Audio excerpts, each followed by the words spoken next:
রিহত ভাই, আমরা এই মুহূর্তে ব্রাহ্মা গরুর রাজ্যে দাঁড়িয়ে রয়েছে বলতে পারি। জি। অসংখ্য সুন্দর সুন্দর ব্রাহ্মা গরু দেখতে পাচ্ছি।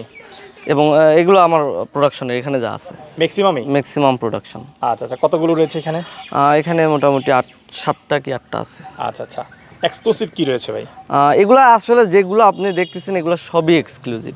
আচ্ছা আচ্ছা, এগুলোর বয়স কেমন রয়েছে? এগুলোর বয়স 6 মাস থেকে মোটামুটি 12 মাস পর্যন্ত আছে। 6 মাস থেকে 12 মাসের মধ্যে। এবং এখানে যে গরুগুলো এগুলো আসলে সৌন্দর্য কেউ সরাসরি খামারে না আসলে এগুলো ভিডিওতে আসলে এগুলো সৌন্দর্যকে বুঝতে পারবে না। আচ্ছা আচ্ছা, রিহত ভাই, এই বাচ্চাগুলো তো আপনি সাধারণত বিক্রি করে থাকেন। জি। এই বাচ্চাগুলো কেমন দাম রয়েছে?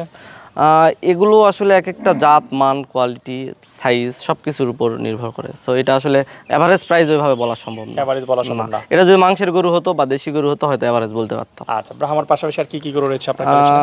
মূলত ইন্ডিয়ান গির আছে, শাহিওয়াল আছে 100% এবং ক্রস ব্রাহ্মা আছে, ফ্ল্যাগবি আছে।